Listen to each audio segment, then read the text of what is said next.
A shocking new video about distracted driving.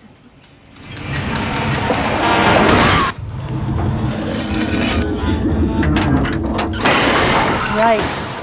Hard to watch there. It is part of the nationwide message to warn drivers, especially young drivers, about the dangers of trying to do too much while behind the wheel. And if you don't think that could be you in that car, well, think again. Ryan O'Donnell joins us live at a school that teaches kids about the consequences of distracted driving. Ryan. Hey, good morning, Jamie. You know what's happening now is the kids that are getting out there driving, they're taking selfies. You know, where you take your cell phone, take a picture of yourself while they're driving. That's what police are starting to see a lot of, and that's where this message is stemming from here about distracted driving out there, especially our youth out there, our 16 and 17-year-old drivers who are very inexperienced drivers and could certainly get into an accident. Joining me right now is Howard Fleischmann. He's normally with Community Tire Pros and Auto Repair, but this morning you're actually representing Red Means Stop. Yes, sir. RedMeansStop.org. Red Means Stop is a group of individuals that established a program to help teach young people about distracted driving, primarily red light runners. Most all of us have been affected. We've lost a child or a loved one to a red light runner. You yourself, even. In fact, this is myself. Your stepson. My son, who was a very proud Marine, left this world on October 17th, 2008, because a distracted driver ran a red light and hit him broadside. Now, we're showing this vehicle.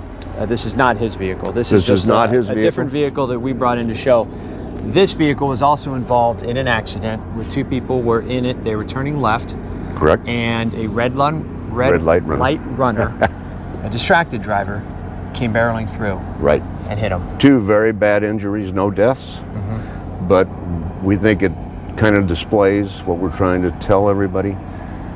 You know, when we grew up, Ryan, we sat in the back seat and watched our parents drive. Today, kids sit in the back seat and watch movies, play on their phones, so on and so forth, so they're not prepared. And as Community Tire, we've combined with DrivingMBA, and the last class that they do is in our facility to teach young people how to check oil, how to check tires, how to take care of their automobile, because they don't learn like we did. Well, me more than you, because I'm a few years older. No, absolutely. And we're really excited to talk about the scholarship program we've put together. We're taking in a lot of donations, and we're putting people that are having hardship, we're putting their children through a scholarship program through DrivingMBA to help save lives. Now, we talk about a scholarship because putting one of your teenage drivers through DrivingMBA or a school like this is not cheap. It's not cheap. But it's not short either. They're here for 6 months. They spend a lot of time driving hands-on and through simulators. Absolutely. And it's not just a way to get your driver's license. They make them toe the line. When you go inside, you're going to see some comments from family members that have said, because of DrivingMBA, my child's been safe. Even a couple that had accidents, because the child knew how to react, they got out of the situation. Yeah, and that's a big deal. All right, so coming up in about an hour from now, I'm going to go inside and we're going to sit down in one of those simulators where you drive, and they purposely make it so that you get distracted, so that you learn what the consequences are and how to avoid certain accidents. So guys, that's coming up in about an hour. We'll sit down, we'll talk more about DrivingMBA as well. Back to Boy, he is so right. It's so different from when we were kids. It is so different. Yes, it is, yeah. It's changed a lot. Absolutely.